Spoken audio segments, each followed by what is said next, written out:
This story is titled, I Paid the Bills, but Mom gave my room to her friend and kids. So I left, and now she's begging me back. Hey everyone, if you're enjoying these stories and want to support the channel, don't forget to hit that subscribe button. Now, let's start the video. OP starts by saying, living at home at 23 isn't exactly what I had planned for my life, but it worked out for the most part. I wasn't freeloading or anything. I paid rent, covered the electricity bill, and even paid for my mom's phone plan. It's not like I was just lying around eating snacks and playing video games. Honestly, the deal was pretty good. I had my own space, got home-cooked meals, and could focus on my freelance work without worrying too much about big expenses. I had even turned my room into a mini studio for my content creation gigs, which I was hoping would take off soon. Everything was fine until my mom's best friend Kelly moved in with her 2 kids. I wasn't thrilled about it, but I understood the situation. Kelly was going through a nasty divorce, and her husband, according to my mom, was a complete jerk. They needed somewhere to stay, and our house was their best option. I thought it would be temporary, just a few weeks until Kelly got back on her feet. At first, they stayed in the guest room, and it wasn't a big deal. Sure, the kids were a little loud, but I just closed my door and put on my headphones. It wasn't ideal, but I could manage. The guest room wasn't huge, but it was enough for Kelly and her kids to crash in for a while. I figured that was the arrangement, and I didn't give it much thought. That changed fast. One day, I came home after running some errands and noticed something weird right away. My door was open, and I could hear kids laughing inside. When I walked in, I couldn't believe what I was seeing. My bed was covered in toys, my desk chair was moved, and one of the kids was on my computer. My studio setup, my expensive microphone, lighting, and camera was shoved to the corner of the room like it didn't matter. Kelly's kids were running around like they owned the place, and all my stuff was just out of place. I yelled, "What the hell is going on?" Probably louder than I should have, but I was in shock. My mom walked in and immediately started scolding me, like I was the one out of line. She said, "Calm your tits, it's not a big deal. The kids needed more space, and your room is the biggest. It's only fair." Fair. My room. The one I was paying rent for? I told her I wanted them out of my room immediately, but she brushed me off like I was being ridiculous. "They need to be comfortable," she said. "You're being selfish." Selfish.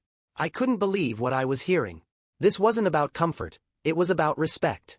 My room wasn't just a place I slept in, it was where I worked. My studio setup had cost me over $3,000, and it wasn't something I could just throw into a corner and ignore. I explained all of this, but my mom wasn't having it. "They're just kids," she said, "and they want to play on your computer. Stop making such a fuss." I shut that idea down immediately. "No way are they touching my equipment," I said. "If anything happens to it, I'm screwed." That's when Kelly chimed in. She said, "Oh, come on. They're just curious, and you can't blame them. Maybe if you weren't so uptight, they'd listen to you." I was stunned. Uptight. I wasn't uptight. I was trying to protect my stuff. Stuff I worked hard for. I told her flat out that the kids weren't allowed to touch my things, and if they did, I'd hold her responsible. That didn't go over well. She called me selfish, too, and my mom agreed with her. It was like I was suddenly the bad guy in my own home. After that first blow-up, things in the house got tense. I couldn't believe my mom and Kelly were siding against me, especially when I was the one paying rent, but I figured they'd realize how ridiculous this was after they calmed down. The next day, I tried talking to my mom again. I explained how much my studio equipment meant to me, not just financially, but professionally. Freelancing isn't just some hobby. It's my job.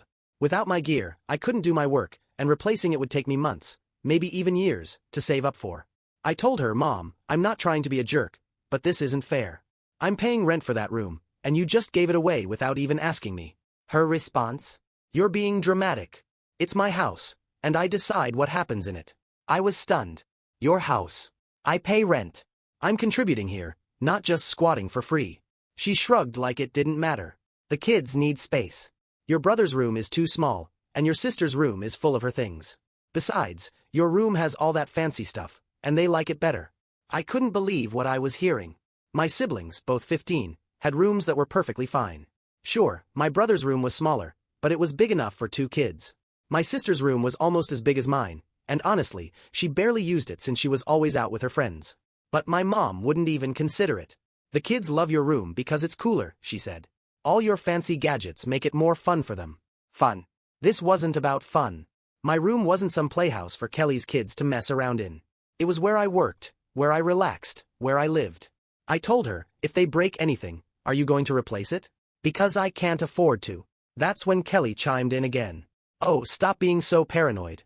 They're kids. not monsters. If you just let them play, they'd probably leave your stuff alone, I snapped. Let them play? On my $3,000 setup? Are you serious? No way. Kelly rolled her eyes and said, "You're being selfish. This is a hard time for us, and you're making it all about you." At that point, I couldn't take it anymore. I turned to my mom and said, "If they're staying in my room, I need to move my stuff out. I can't risk them damaging it." She laughed, actually laughed, and said, "Where are you going to put it? There's no space anywhere else. So I'm just supposed to let them trash my stuff?" I asked, my voice rising. "How is that fair?" My mom just shook her head. "Life isn't fair. You're an adult. You should be able to handle a little inconvenience." A little inconvenience? Being kicked out of my own room wasn't a little inconvenience. It was disrespectful. I was paying rent for that space, and now I couldn't even use it. And on top of that, I wasn't allowed to go into my room anymore. My mom said it was their space now, and that I had no right to barge in. For the next few days, I tried to stay out of the house as much as possible. I'd hang out at coffee shops trying to get work done on my laptop, but it wasn't the same. Without my studio setup, my productivity tanked. I was falling behind on deadlines, and my stress levels were through the roof. I tried one last time to reason with my mom. "Look," I said, "I'll make a deal. Let me move my setup into the guest room, and they can stay in my room. That way I can still work, and they can have the space they need." She didn't even think about it. The guest room is too cramped for all your stuff. You'll just have to wait until Kelly gets back on her feet." "How long is that going to take?" I asked, frustrated. She shrugged, "As long as it takes. You don't get to set deadlines for other people's struggles." I couldn't believe this was happening. It wasn't like I hated Kelly or her kids. I understood they were going through a rough time, and I was willing to help, but this wasn't helping. It was enabling. Kelly wasn't paying anything to stay with us, and now I was basically being pushed out of my own life to accommodate them. Later that night, I overheard Kelly talking to my mom in the kitchen. She was complaining about me, calling me selfish and immature. She said, "He doesn't even understand how hard this is for us. He's just being a brat." My mom agreed, saying, "He's always been stubborn. He'll get over it." That was the final straw. I realized they didn't care about me or my situation. I was just a paycheck to my mom and a roadblock to Kelly and her kids. They weren't going to listen, and they weren't going to change. The next day, I started looking for rooms to rent. It wasn't an easy decision. I loved living at home, despite the occasional drama. It was affordable, and I got along with my siblings, but I couldn't stay in a place where I wasn't respected.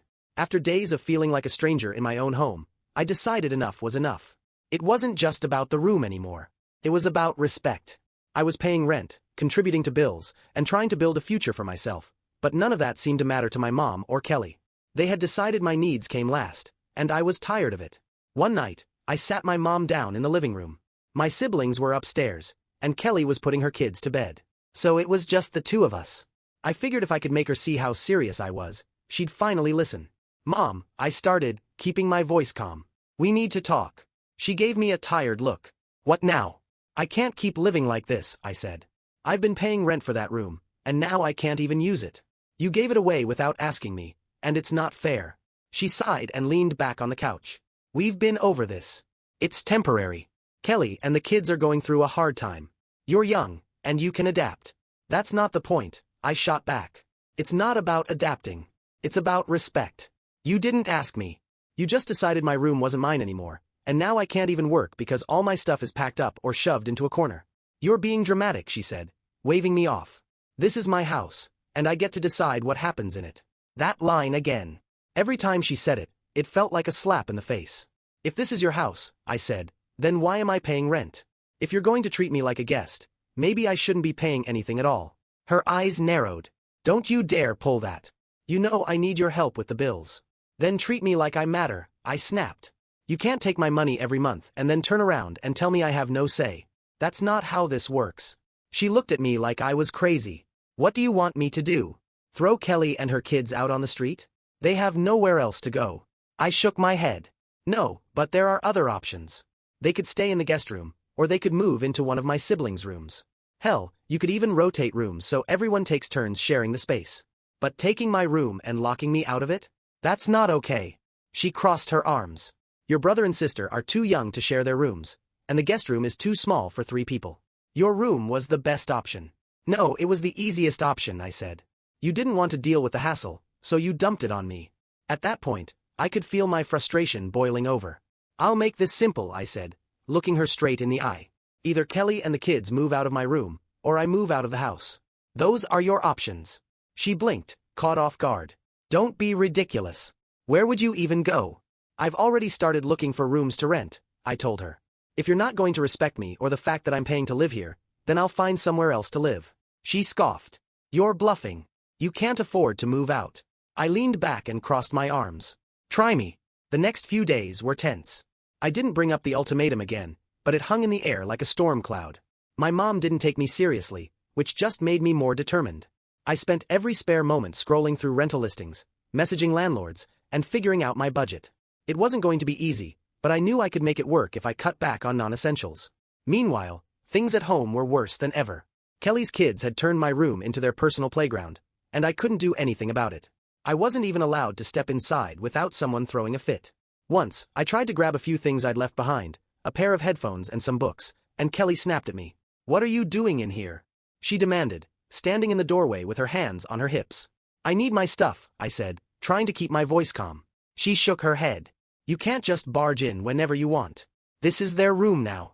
I stared at her, speechless. Are you kidding me? This is my room. Not anymore, she said, her tone icy. You need to respect their space. Respect their space. The irony nearly made me laugh. I'm paying rent for this room, I said, through gritted teeth. I'll grab my stuff and leave, but don't tell me to respect their space when no one respects mine. She muttered something under her breath and walked away, but the damage was done. That was the moment I realized there was no fixing this. My mom wasn't going to back me up, and Kelly wasn't going to change. If I wanted things to get better, I'd have to take matters into my own hands.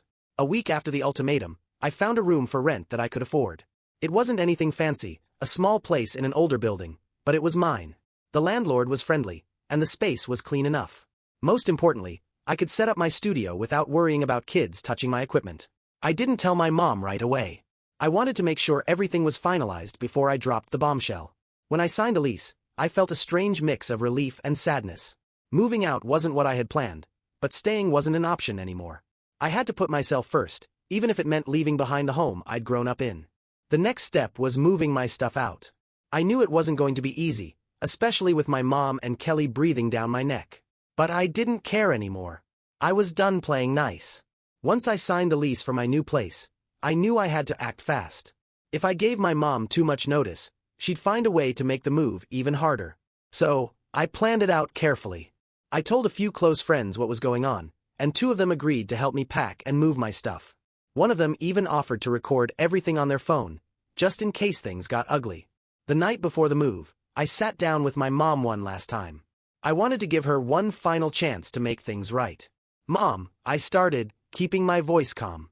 I've found a place to rent, and I'm moving out tomorrow. She looked up from her phone, surprised. You're really doing this? Yeah, I said, nodding. You didn't leave me much choice. She rolled her eyes. You're overreacting. This whole thing is temporary. You're leaving over nothing. It's not nothing, I said firmly. You gave away my room, locked me out of it, and told me I didn't have a say in the matter. I'm paying rent, and you treated me like I was just disposable. She sighed, like I was exhausting her. You know I need your rent money to keep this house running. If you leave, how am I supposed to pay the bills? I felt a pang of guilt, but I pushed it aside. That's not my problem anymore, I said. You made it clear that this isn't my house. You said it's your house, your rules. Well, if that's the case, then I don't have to stay here. She glared at me. So you're just going to leave us high and dry? I shrugged. You can ask Kelly to start paying rent, or her husband, since they're still married. I don't owe you anything. She didn't say anything after that, just gave me a cold look and went back to her phone. I took that as my cue to leave. The next day my friends showed up bright and early with a couple of cars and a rented van. We were ready to get everything done as quickly as possible. I'd already packed most of my stuff into boxes, but I still had to get my studio set up out of my old room. When we got to the house, Kelly and her kids were already awake. The kids were running around the living room, and Kelly was sitting at the kitchen table with a cup of coffee. She gave me a suspicious look as soon as I walked in. What's going on? She asked, narrowing her eyes. I'm moving out, I said simply. Her eyebrows shot up. Seriously? You're leaving because of this? That's pathetic. I ignored her and headed upstairs to my room, or what used to be my room. When I opened the door, the sight almost made me sick. My bed was covered in stuffed animals and toys, and my desk was piled high with random junk. My computer, microphone, and camera were shoved into a corner, looking like they hadn't been touched in weeks. I turned to one of my friends. "Start recording." He pulled out his phone and began filming as I carefully started packing up my equipment. Kelly must have realized what was happening because she came upstairs and started yelling. "You can't just barge in here and start taking stuff," she shouted. "This is their room now." I turned to her, trying to stay calm. "It's my stuff, Kelly. I paid for it, and I'm taking it with me." She crossed her arms. "You're being ridiculous. You're throwing a tantrum over a couple of kids needing space." "This isn't a tantrum," I said, my voice steady. "This is me standing up for myself. You and my mom have treated me like I don't matter, and I'm done with it." She started yelling again, but I tuned her out and kept packing. My friends helped me load everything into the van while one of them kept filming, just in case Kelly or my mom tried to pull something. By the time we finished, my mom had come upstairs to see what was going on. When she saw the empty room, she flipped out. "You're really doing this?" she asked, her voice shaking with anger. "You're leaving us just because you didn't get your way?" I looked her straight in the eye. "I'm leaving because you didn't respect me. I paid rent for this room, and you gave it away without even asking. You made it clear that I'm not a priority here. So I'm making myself a priority." She opened her mouth to argue, but I held up a hand. "Don't. I've made my decision." As I carried the last box out to the van, Kelly stood in the doorway with her arms crossed, glaring at me. "Good luck out there," she said sarcastically. "You're going to realize how selfish you've been when things get hard." I didn't even bother responding. I just climbed into the van and drove off with my friends. That night, after I'd moved into my new place and started unpacking, my phone blew up with texts from my mom. She was furious, saying I was selfish and inconsiderate for leaving her in a tough spot. She accused me of abandoning the family and leaving her to deal with the bills on her own. "You've always been so selfish," one text read.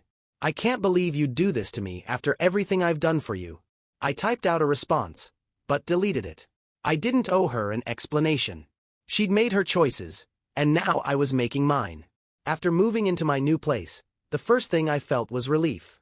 No more fighting, no more disrespect, and most importantly, no more feeling like I didn't matter. Sure, my new room was smaller, and the building wasn't exactly top-notch, but it was quiet, and it was mine. I unpacked my studio equipment first, carefully setting it up in the corner of my room. For the first time in weeks, I felt like I could breathe, but the peace didn't last long. My mom started texting me the next morning, blowing up my phone with message after message. She wanted to know if I'd paid rent for the month yet, and when I told her I wasn't paying since I had moved out, she lost it.